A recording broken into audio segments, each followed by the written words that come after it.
soir, des intermittents en colère, des rencontres étonnantes et un maire bien habillé.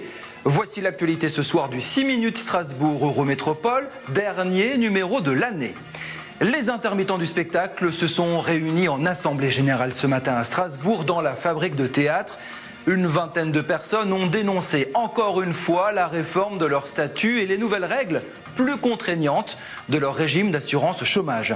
À l'avenir, les intermittents voudraient s'allier à des associations de défense de chômeurs ou d'intérimaires pour peser plus. En ligne de mire, toujours les mêmes, le MEDEF et le gouvernement accusés de tuer la culture. Mais bien sûr, on est des gros profiteurs, voilà. C'est un discours qui est absolument hallucinant. La moyenne, le revenu médian des intermittents, c'est 1100 € par mois. Revenu médian. Ah oui, alors là, on est blindé de pognon, là. Il s'agit de notre humanité au-delà d'un problème de bénéfice. Aujourd'hui, on parle que d'argent, mais c'est pas avec l'argent qu'on va nourrir nos enfants. On va pas bouffer des billets, quoi. On va pas bouffer du matériel. Donc à un moment donné, il faudrait qu'on mange un peu plus de poésie, un peu plus de rêves, un peu plus d'idées que effectivement manger de l'argent, quoi.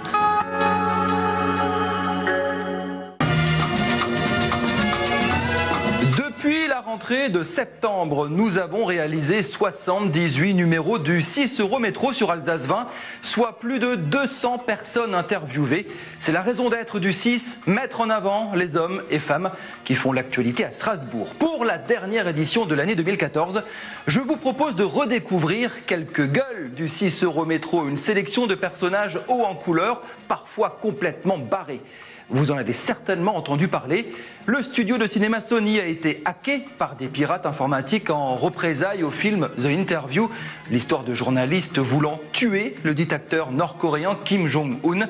Après des menaces de mort de soi-disant gardiens de la paix, Sony a refusé de sortir la comédie en salle. Eh bien, si les menaces des défenseurs du dictateur sont sérieuses, cet homme ferait mieux de se planquer. Christophe Goutal avait présenté, lors de la dernière édition de Start à Strasbourg, son tir au Kim Jong-un. Nous étions la première télévision à parler de cette œuvre transgressive. Et je trouve ça divertissant. Et je trouve que le fils du dictateur défunt a une bonne tête pour le tir au pigeon. Il a une bonne tête bien plate comme il faut pour réceptionner les fléchettes. Le Parlement européen de Strasbourg en a vu des manifs, mais alors, dès comme ça, rarement. En septembre dernier, Rosa Le Poulet a cavalé sur le parvis pour réclamer l'étiquetage des volailles selon le mode d'élevage dans la nature ou dans des petites boîtes entassées dans des fermes-usines. C'est le bien-être animal, oui, dans le fond, mais c'est surtout permettre aux consommateurs de faire des choix éclairés lors de leurs achats. Le consommateur n'a pas de choix, ne sait pas ce qu'il achète. Strasbourg, ville de culture et de cinéma, films, séries, pubs, les réalisateurs aiment la capitale alsacienne. Comme Henri Gander, lui a imaginé un cours rigolo sur un championnat du monde de barbichette. Un peu allumé, le bonhomme veut vraiment organiser ce concours à Strasbourg. L'histoire, c'est l'histoire de deux frères, les frères champions, qui sont des stars incontestées mondiales de la barbichette, un sport très sérieux. Et qui dispute la finale du championnat du monde, donc, contre Igor Popov, le grizzly de Sibérie, qui est probablement un des barbus les plus dangereux.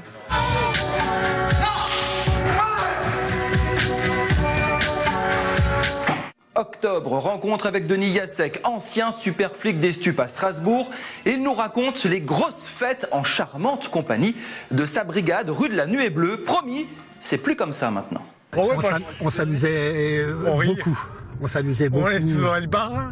Vous étiez un peu jeune encore à l'époque, mais le pot, aller à un pot au strip, c'était quelque chose de recherché. Allez-y, racontez-moi. Denis, vous avez encore d'exprimer de ça j'ai le droit de dire, on pique du vachement. J'ai le droit de dire, mais non, tu peux le dire. Vous pouvez le dire, oui. On piquait vachement, on faisait la fête. On faisait la fête. Et il y a des filles qui venaient, Des filles, des connaissances, des connaissances extérieures à notre travail. Ah ouais. Le meilleur pour la fin, Strasbourg, ville de sciences parfois obscure. Connaissez-vous le foutage de gueulologie ? Ces pratiques se nourrissent de la faiblesse de certaines personnes. Un grand salon du bio a été organisé à Strasbourg avec beaucoup de médecine parallèle, transversale, verticale. Dominique est thérapeute informationnel. Il influence la matière et pénètre les dimensions pour soigner. Autour de soi, on a un champ corporel humain. C'est dans ce champ corporel humain que se trouvent toutes les informations de notre vie. Même Einstein le disait. Einstein disait que si on voulait guérir d'une problématique, d'une maladie, qu'il fallait retourner dans une autre dimension où on a mis cette maladie en place, c'est-à-dire changer d'espace. Et c'est ce qui se passe aujourd'hui avec la physique quantique. On change de dimension. Mention spéciale à Roland Ries, le maire de Strasbourg, que nous croisons beaucoup lors de tournages. Loin de moi l'idée de dire qu'il est complètement tordu, non pas du tout. Nous sommes tombés sur ce classement réalisé par le très hype magazine Vanity Fair. Le classement date de plusieurs mois, il a fait peu de bruit ici. Roland Ries figure dans le classement des 10 maires les mieux habillés au monde, à la 9e place pour être précis.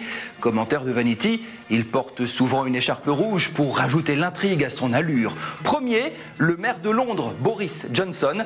C'est le casque de vélo qui fait certainement la différence. 6 € métro pour commenter l'actu sur Twitter. Le 6 € métro revient en janvier. Merci et joyeux Noël à Aurélien Losser qui réalise la prouesse de me supporter tous les jours. Salut.